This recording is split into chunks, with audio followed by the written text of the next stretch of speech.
Hello everyone and welcome to a new and very important video. My name is the Chess Chef and today we are going to cover 30 mating patterns that are extremely important if you want to improve at chess.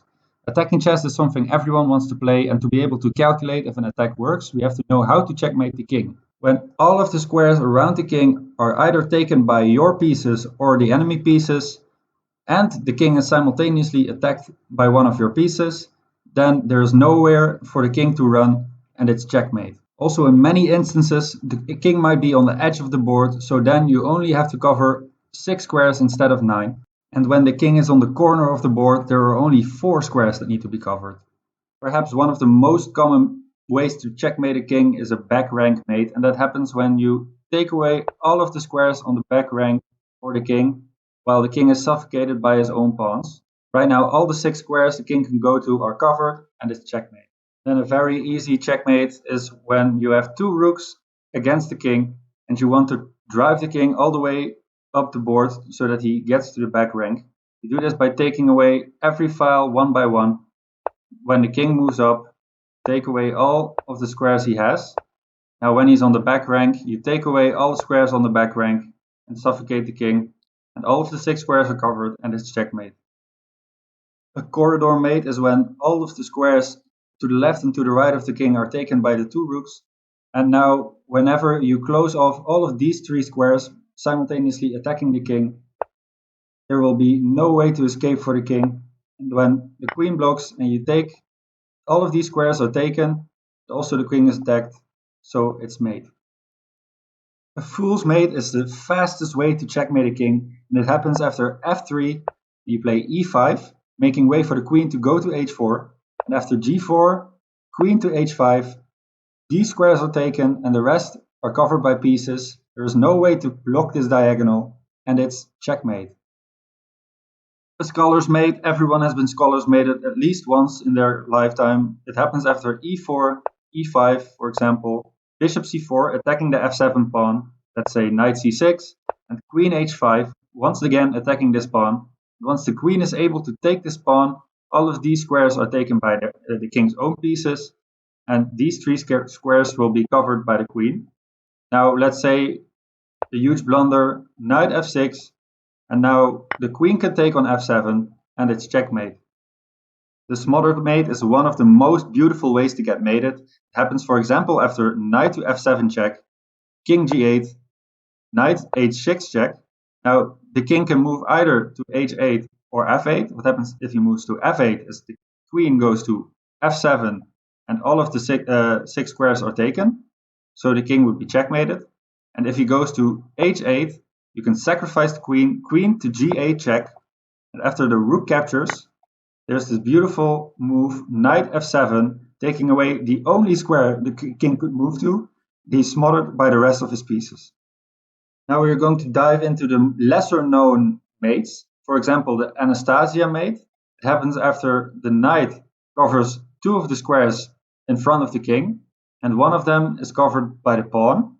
And now all of these 3 squares are taken, so we can move to the back rank, take away the last 3 squares as well, and all of the 6 squares are taken, and it's checkmate. The Arabian mate is an example of how the knight and the rook can work together very well simultaneously.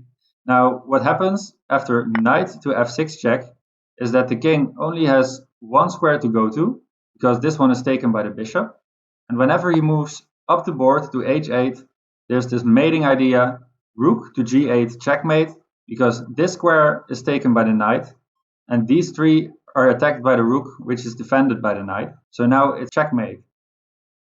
The balestra mate is an example where the king is on the edge of the board, and the queen takes away 4 of the squares around the king.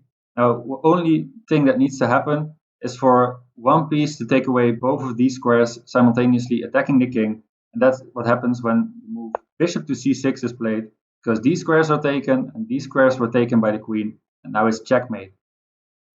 Blackburn's mate is when the knight and 2 bishops are working together very well against the castled king. What happens here is the knight is taking away the h7 and f7 square. This bishop is taking away the g7 and h8 square. The rook is occupying the f8 square. Now, the only thing that needs to happen is for this bishop to attack the king and not be blocked by any of the pieces. And this can be done by taking the pawn on h7, and it's checkmate. The blind swine mate is something that perhaps everyone has seen already. It happens when two rooks are on the 7th, and we know that two rooks on the 7th are very, very strong, because what happens is that the king gets suffocated by his rook on the 8th rank. Well, we can see that when the rook takes on g7, the king has only one square and he has to go to h8. And when the king takes on h7 and he goes back to g8, we can bring in the other rook to g7, and it's checkmate, because the king can't move away to the f8 square because it's blocked by his own rook. Boden's mate is when the king is on the edge of the board and it's blocked by two pieces, so there's only 4 squares that need to be taken for the king to get checkmated. And 2 bishops can do that job, because this bishop is taking away these 2 squares, and whenever the bishop moves to a6, it takes away the other 2 squares, and it's checkmate. A corner mate is something what happens when the king is on the corner of the board, so there's only 4 squares that need to be taken away. It also is being blocked by his h7 pawn, and these squares are already taken by the rook. Now the only thing that needs to happen is for the king to be attacked, and then it's checkmate. And that can be done by playing the move knight to f7 to attack the king. All of these squares were already taken, and it's checkmate. Now for this position we can see a corridor mate once again, but this one it's diagonally, and it happens after the rook goes to b8, taking away all of the squares on the back rank and suffocating the king, but the queen can still block. But right now these 2 squares are all that need to be taken for the king to get checkmated, and that can be done with the bishop, and you can see the diagonal corridor is closed and it's checkmate. For Kozio's mate, we're going to take away 7 of the squares the king can go to at once. Right now these 2 squares are taken by pieces, and now all of these squares need to be taken by one piece, and that can happen with the queen, because the queen can take away 7 squares when it goes to 1 square diagonal of the king. Now all of the squares are taken, and it's checkmate. Damiano's mate is what happens when one of our pawns is covering these 2 squares, and the rook and the pawn are occupying these 2. So all that needs to be done is these 2 squares to be taken away at the same time. That can be done when a queen lands on this square. Right now you may think it's impossible for the queen to get over there and checkmate the king, but we can sacrifice our rooks by playing rook to a8. The king has to take rook a1, king b8, rook a8, king takes a8, queen a1, and then after king to b8, queen to a7, checkmate. Now for the David and Goliath mate, we can look at a pawn mate, because these squares behind the king are taken by the rook, and the pawns cover the squares on the side. Now what needs to happen is for these squares to all be occupied by pawns, simultaneously attacking the king. And that can be done by either playing h4 or f4, and after that it's checkmate. The epaulette mate is what happens when the king is on the edge of the board and the squares next to him are taken by his own pieces. Right now all that needs to happen is for these 4 squares to be taken at the same time, and that can be done by the queen without it being defended, because it can go to f6 and it attacks these 3 squares and also the king, and it's checkmate.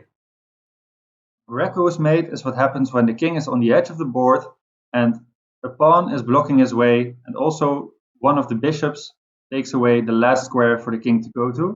Now the only thing that needs to happen is for these squares to be attacked at the same time, and it happens when we play the move rook to h3. The king is attacked, he can't move over here and he can't move over here, so it's checkmate. Now the hook mate is something what happens when the rook and the knight are working together harmoniously. It happens when we play the move rook to d8, check. These squares are all taken by the rook.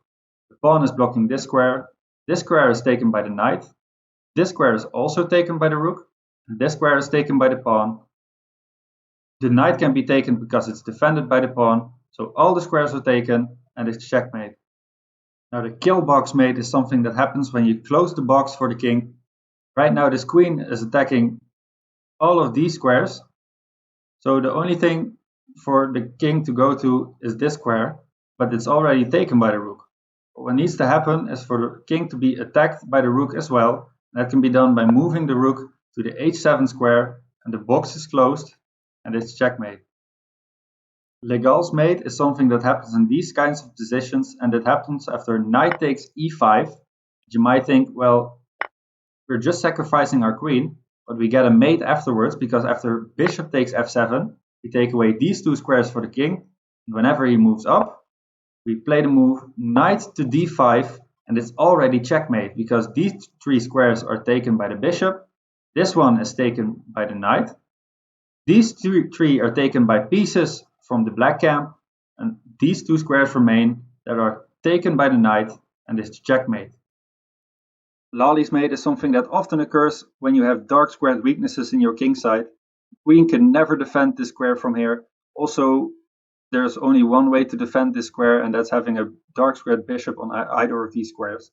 Right now, all that white needs to do is play the move queen to g7, and all the squares are taken, and it's checkmate.